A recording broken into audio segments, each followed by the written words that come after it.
Hey everyone, welcome to The Explainer. I am absolutely thrilled you're joining me today because we are going to completely demystify a system that traps literally millions of people worldwide. Honestly, it's a system you're probably participating in every single day without even realizing it. I'm talking about the rat race. We're going to look really closely at the exact mechanics of how this rat race actually works, why it feels so completely impossible to beat, and most importantly, how you can break free. Okay, let's dive into this. Here is our step-by-step roadmap for today. 1. The rat race trap. 2. Assets versus liabilities. 3. The global debt problem. 4. 3 moves to escape. And 5. Your personal money audit. All right, section 1, the rat race trap, working harder. So, we really need to validate a super common frustration here. You probably know the exact feeling I'm talking about. You're working incredibly hard, you're hitting every single deadline at your job, maybe you're even getting that annual raise, but somehow you just aren't getting ahead. It brings us to this incredibly relatable question. Why isn't working harder making you richer? I mean, you can work 60 hours a week, do literally everything you were taught was the right thing to do, and yet at the end of the month or even 5 years down the line, your bank account basically looks exactly the same. You earn, you spend, and boom, you are right back where you started. It leaves you with absolutely no choice but to go back to work and do the whole shebang all over again. And well, here is the wild realization that changes everything. That's not bad luck. That is a system.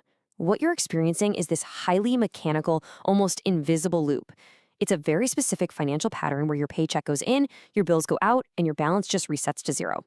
Look, no one taught you this in school, but today we are going to break that system down piece by piece so you can clearly see the trap you're standing in.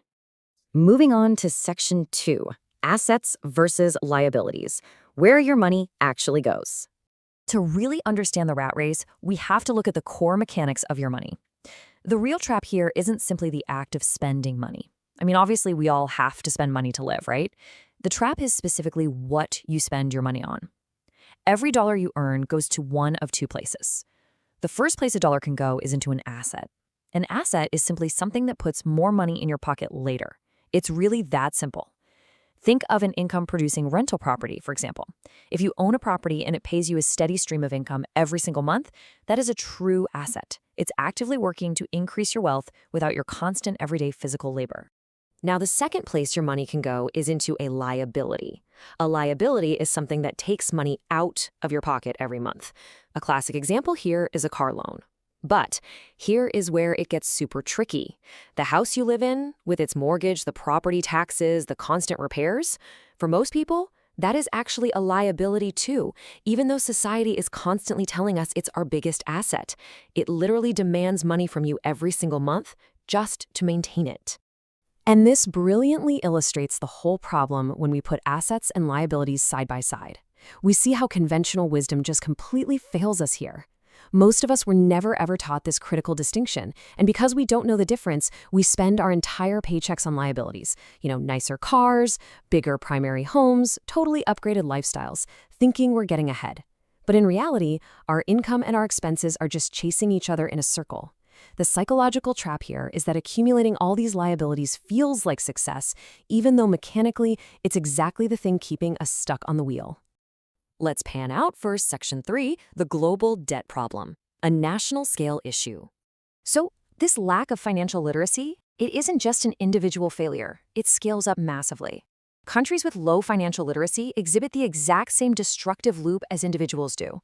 If you look on the left, the individual rat race is characterized by super high household debt and really low savings. And then on the right, the national rat race mirrors this perfectly, with a heavy reliance on credit just to maintain a baseline lifestyle. When a whole population doesn't understand compounding interest or how debt behaves, the rat race just plays out on a much bigger, much grander scale. You really got to remember this fundamental rule. A bigger income without financial literacy just means a bigger, faster rat race. Seriously. This is exactly why we constantly hear those crazy stories about people who become enormously wealthy overnight, pro athletes, lottery winners, big-name entertainers, who just end up completely broke a few years later. Earning millions of dollars simply does not fix a fundamentally broken financial loop.